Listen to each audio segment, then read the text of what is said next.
Price lot. Price Lord. நான் ஒரு கேள்வி கேட்கலாமா உங்ககிட்ட? கண்டிப்பாக கேளுங்க. எனக்கு ரொம்ப நாளாகவே ஒரு சந்தேகம் இருக்குது நம்ம பரிசுத்த வேதாகமத்திலிருந்து. இப்போ நம்ம மனிதர்களாகிய நம்ம பார்க்கும்போது அநேக முறை தேவனுக்கு விரோதமாக நம்ம பாவம் செய்கிறோம். பாவம் செய்யும்போதும் அதிலிருந்து நமக்கு மன்னிப்பு கிடைக்குது. அதனால் நம்ம ஃபுல்லாக பாவம் செய்துகிட்டே இருக்கணும்னு சொல்ல வரல. நம்ம செய்தாலும் சின்ன சின்ன பாவங்கள் நமக்கு மன்னிப்பு கிடைக்குது. இருந்தாலுமே தேவதூதர்களுக்கு ஏன் அந்த மன்னிப்பு கிடைக்கல?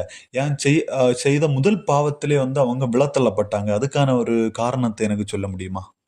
கண்டிப்பா நீங்க கேட்குற கேள்வி கரெக்டான கேள்விதான்.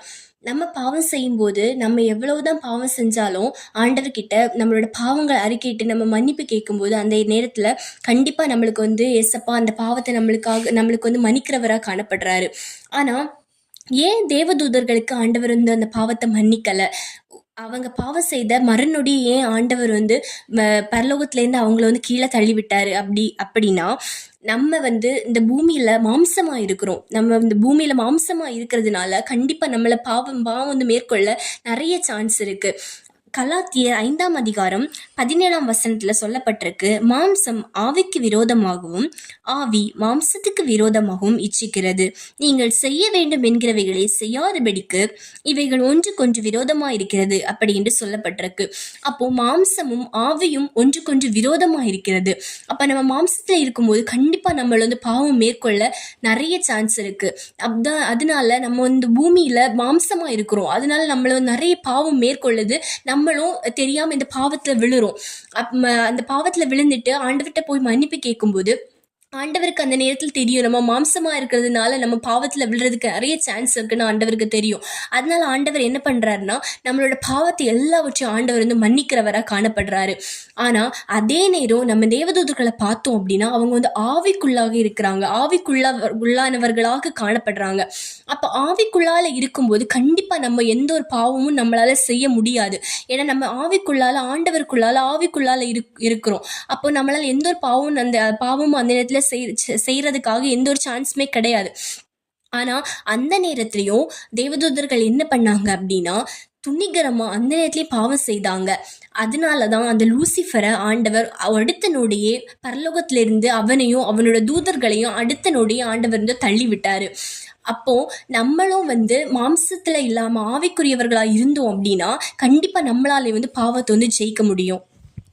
ஓகே, இப்போ எனக்கு புரிஞ்சுது. இப்போ என்னன்னா நம்ம மாம்சமாக இருக்கிறோம். நம்ம மாம்சத்திலிருந்து பாவத்தை மேற்கொள்வது கடினம். நம்ம பாவத்தை மேற்கொள்ள வேண்டும்னா தேவ ஆவி நமக்கு தேவை அப்படிங்கிறது எனக்கு இப்போ புரியுது. இப்போ தேவ ஆவியின் அந்த பலத்தோடு தான் பாவத்தை நம்ம மேற்கொள்ள முடியும். இப்போ நம்ம மாம்சத்திலிருந்து மேற்கொள்ள முடியாது. அதனால் நம்ம சில முறை 1-2 முறை நம்ம பாவம் செய்யும்போது தேவன் நம்மளை மன்னிக்கிறவராக இருக்கிறாரு. இப்போ தேவதூதர்கள் தேவ ஆவியினால் இருந்ததுனால அவங்களால பாவத்தை மேற்கொள்ள முடியும்.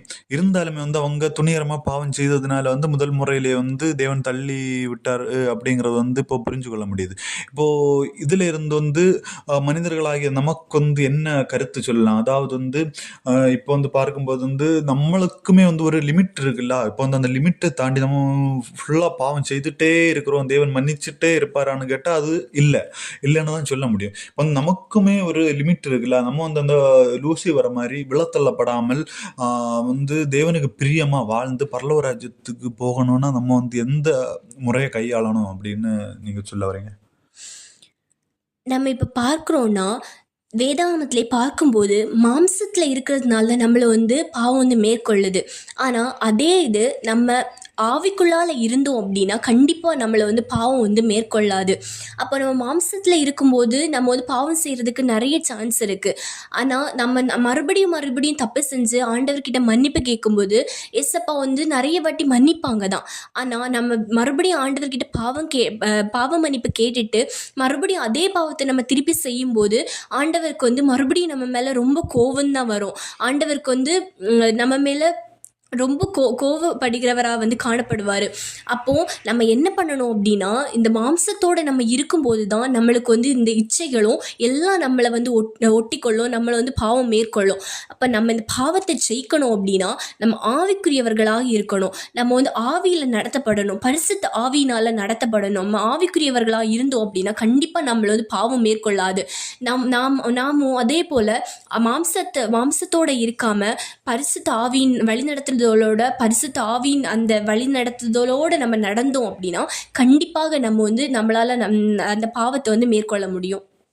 ஓகே. இப்போ வந்து இதுல இருந்து புரியுது. நம்ம வந்து தேவ ஆவியானவரின் ஒரு நடத்துதலோட செயல்பட்டோம்னா, பாவத்த வந்து மேற்கொள்வதற்கு தேவன் பெலனை தருவாரு, மேற்கொள்ள முடியும். இப்போ வந்து அப்படின்னா நமக்கு இந்த பரிசுத்த ஆவியின் நிறைவு நமக்கு தேவை அப்படிங்கிறது வந்து இதனால நம்ம பார்க்க முடியுது. ஏன்னா தேவன் வந்து அ வ பரலோகத்துக்கு எடுத்துக்கொள்ளப்படும்போது நமக்காக வந்து ஒரு தேற்றவாளன வந்து இந்த பூமியில வந்து நமக்காக விட்டுட்டு நமக்கு வைத்து போனார். அதாவது பரிசுத்த ஆவியானவரை நமக்காக வைத்து போனார் தேற்றவாளன அப்படிங்கிறது வந்து நம்ம இந்த இடத்துல பார்க்க முடியுது. அப்போ அந்த பரிசுத்த ஆவியின் நிறைவு நம்ம பெற்றுக்கொண்டா இந்த பாவத்தை மேற்கொள்ள முடியும் அப்படிங்கிறத வந்து நம்ம பார்க்க முடியுது. அப்படின்னா நம்ம வந்து பரிசுத்த ஆவியின் நிறைவை பெற்றுக்கொண்டு அந்த பரலோக ராஜ்யத்தை வந்து சுதந்திரித்துக் கொள்ளும்னு சொல்லி இது முடிப்போம். ஆமென்.